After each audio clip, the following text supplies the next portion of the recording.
Welcome to Reporter's Notebook, where we talk to the Washington Examiner's top journalists about the stories breaking on their beats. I'm Jim Antle. I'm joined by defense reporter Mike Brest.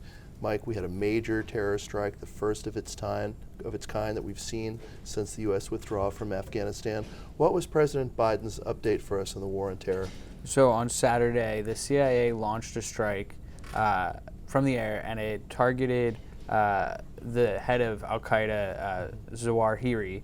And so the important thing to know about this strike is, as you said, it's the first of its kind.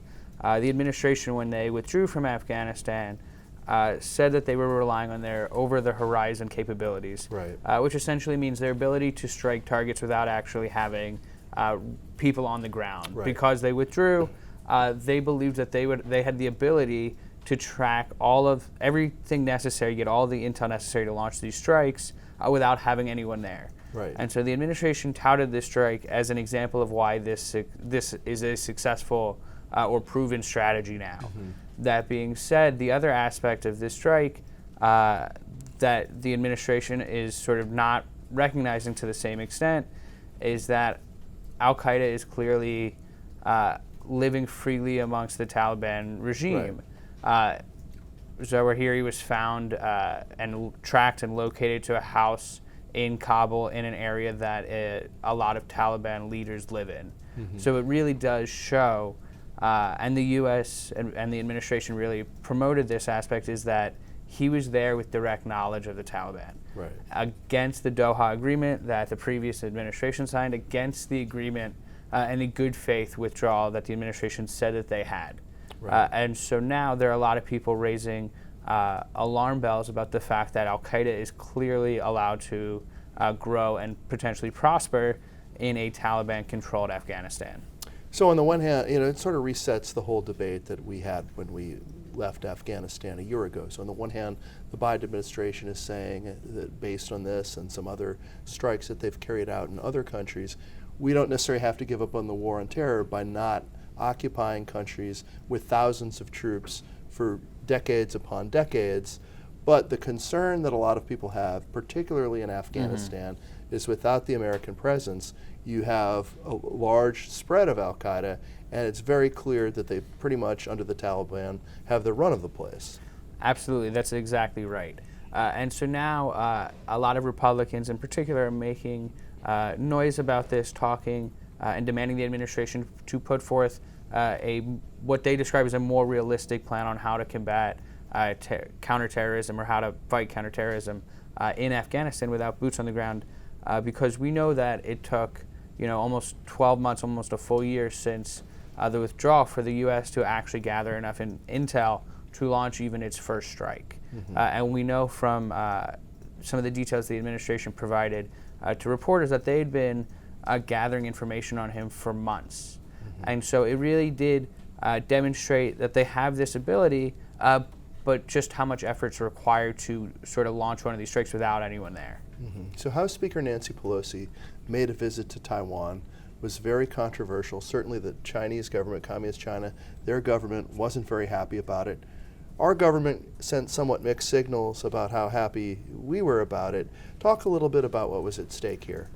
So if you ask the administration, there was nothing really at stake. Right. If you ask the Chinese, everything was on the line. Right. And the big discrepancy in this is, if you ask the administration, Speaker Pelosi is just one of, now dozens of now members who've already traveled to Taiwan this year. Mm-hmm. And so from the administration's perspective, they're saying she's like any other member of Congress. Right.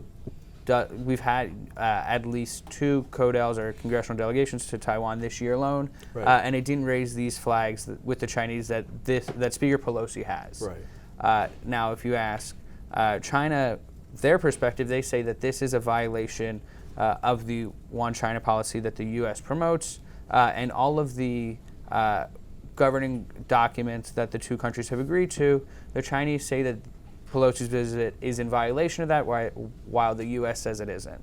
So, Speaker Pelosi is a leader of a chamber of Congress. She's more senior than any of the other people who visited since Newt Gingrich, House Speaker at the time, visited in 1997. She's in the line of presidential succession. So the Chinese were sort of making a differentiation with her as opposed to some of these other lawmakers. Absolutely. And it coincides with both an escalation in China's aggression towards Taiwan, as well as in their statements publicly towards the United States. Right. And so the administration was very clear that they don't control what the speaker does, though they did express concern and alarm over the rhetoric that the Chinese were using in the lead up to the speculative visit, which ultimately happened. Mm-hmm. I mean, the concern, I think, for the U.S. perspective, in addition to some things that the Biden administration might be trying to get in terms of concessions on a lack of Chinese aid for the Russian effort in Ukraine, is that what if something happened that jeopardized Pelosi's safety based on the fact that they were making such threatening statements, and some people who are sort of adjacent to the Chinese government were making even more threatening statements, right, talking about shooting down planes that were trying to escort her in and things like that. So there was fear that this could trigger a confrontation, but it didn't. That's exactly right. We saw even Speaker Pelosi's plane went a different direction. It took longer for them to actually land because they didn't want to fly directly over the Chinese Navy. And so it really did, and the Chinese have, since Pelosi has left Taiwan, launched live fire military drills in the body of water surrounding Taiwan in an escalation that hasn't been seen for a couple years now. So even though she has come and gone, she was there for about a day, she met with the local government, the Chinese are still reacting to this with the same intensity that they were warning about. Chinese seem to be very concerned about what's going on with Taiwan and whether the United States is taking a more supportive role of Taiwan than the one China policy implies. Absolutely. The other aspect is that the United States and China are both looking towards the situation in Russia and Ukraine to try and understand lessons learned so that they can further their own agendas as it relates to Taiwan. So finally, there's a United Nations investigation that's been announced into the latest alleged Russian atrocity in Ukraine. What can you tell us about the subject of this investigation? So earlier this week, there was a strike that actually hit within the Donbas region, hit a detention facility where Ukrainian prisoners of war were being held.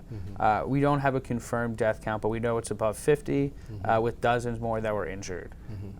Both sides said the other side did it. Now, that's not uncommon for the conflict, and there's been a history of Russia not taking accountability for the strikes that they've launched that have hit civilian targets. The White House has gone as far as to allege that Russia is willing to even fabricate evidence that will be shown to the UN.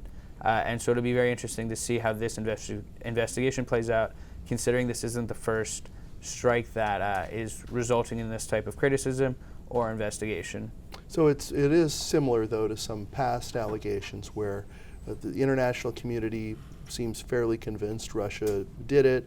Russia denies any responsibility, sort of blames Ukraine, maybe blames the West, and then investigators find what they find. Exactly. And what we're waiting to find out is, once all of these investigations conclude and the war finally ends, is how these people will be held responsible.